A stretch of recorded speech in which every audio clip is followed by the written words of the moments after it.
President Trump and First Lady Melania Trump got a first-hand look at the devastation left by the Texas Hill Country floods. They toured the area by helicopter. They visited with first responders, state and local officials, as well as members of some of the victims' families. President Trump turned aside any questions about failures by the state of Texas or local officials, including complaints from some families that flood alerts did not go out in time. I just have admiration for the job that everybody did. There's just admiration. Only a bad person would ask a question like that. Only a bad person would seek accountability to make sure that this kind of horrible disaster never happens again. Despite the way the president feels a week after the floods washed away lives and hopes, many questions remain unanswered. Questions about preparedness for emergencies, questions about why the flood caught so many people by surprise, questions about what should have been learned after previous disasters, such as a different flood of the Guadalupe River that killed 10 campers in 1987. CNN's Josh Campbell, who grew up where these floods occurred, has more on the questions and why it is so important for folks to ask them. Who's to blame? Know this.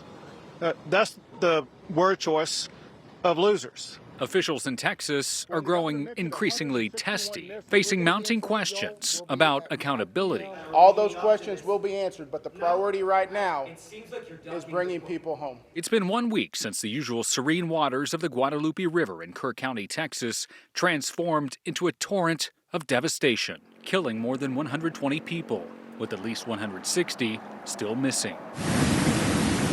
In an ominous warning at 1:14 a.m. on July 4th, the National Weather Service sounded the alarm over life-threatening flash flooding. Did that warning prompt local officials to send text alerts ordering evacuations? Officials haven't said. Sir, it's not that easy when you just push a button, okay? There's a lot more to that. The first warning of impending disaster some Texas Hill Country residents received came in the form of rushing water, strange noises from passing debris, and the screams of victims. The deadly Texas flood is not the first time state government officials have faced scrutiny over their job performance following warnings from the National Weather Service.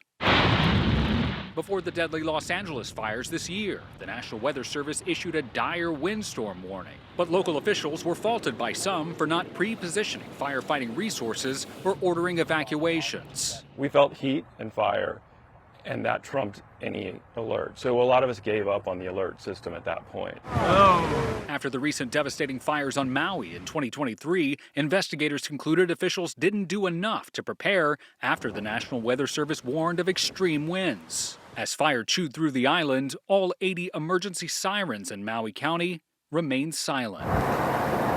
And in Texas in 2021, an approaching storm prompted the National Weather Service to declare a winter storm warning for every county in the state. Amid the deadly deep freeze, the state's electric grid crashed. Texans deserve answers about why these shortfalls occurred. Calls for accountability then, but now My focus isn't on trying to say, oh, you did wrong or you should have done better there. My job is to bring Texas and Texans together. as local residents in the Hill Country continue to pose tough questions to their elected officials, many are defending the forecasters. The Weather Service did their job. The watches and warnings went out. Those warnings were not received. Now, Jake, as those heroic search and rescue efforts continue, no one is saying that any local official could have stopped this wall of water coming down the river, but there are questions about alerts. To that end, the Kerr County Commissioners will hold their next meeting on Monday, where they could hear directly from residents who continue to have these questions, Jake. All right, Josh Campbell, thanks so much. The Texas State Legislature will convene a week from this coming Monday, July 21st. Republican Governor Greg Abbott says this will help communities affected by the floods. That will be at the top of the agenda. We're going to work on alerts. We're going to work on every single solution to make sure things like this don't happen again, not just in this community, but in other river basins across the state also. So we will work to get it right. Joining us now is State Representative Gene Wu. He's a Democrat, the minority leader of the Texas State House. He represents parts of Houston. Representative Wu, thanks for joining us. What do you anticipate the special session will accomplish?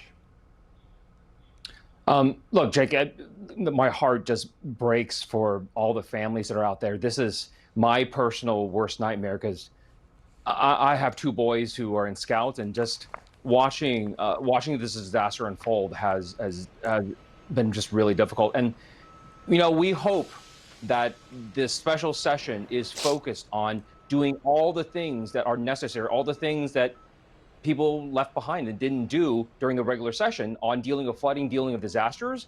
But unfortunately, this special session is mostly filled with red meat partisan issues for the governor. So at the same news conference, Governor Abbott called questions about blame. The quote, word choice of losers. What was your reaction when you heard that?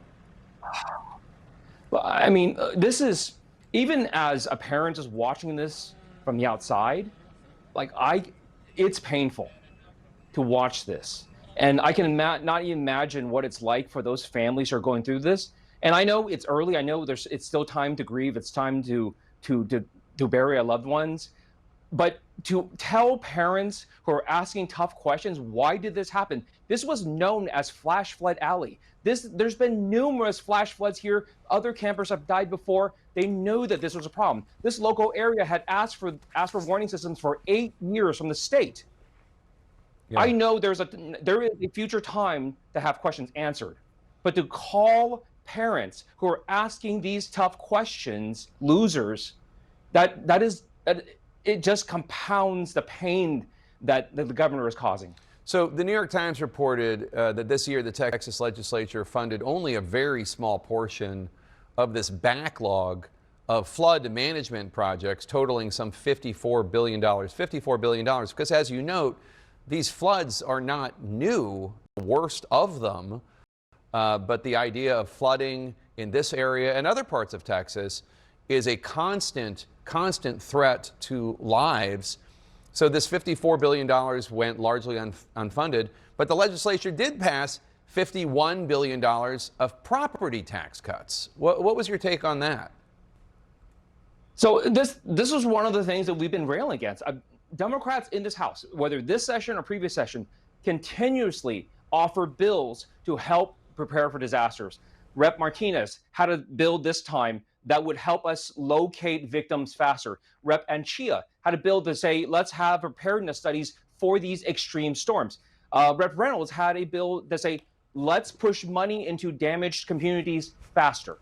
Every single one of these bills and a dozen other bills were all killed by Republicans, and for no reason at all. Every single time Democrats try to bring up that it's not just 100-year storms, it's the 200-year storms, it's the 500-year storms that keep hitting every single year. And we're saying there's something wrong with that. You're not supposed to have 500-year events every single year. And every time Democrats offer up legislation, amendments to say, let's do something about this, let's save lives, let's prepare, it's uniformly rejected on party lines by Republicans. All right, and we extend our invitations to the leaders of the Texas State House and the Texas State Senate from the Republican side. If they're willing to come on the program, we'd love to talk to them about this as well. Texas State House Minority Leader Jean Wu, thank you so much for your time today.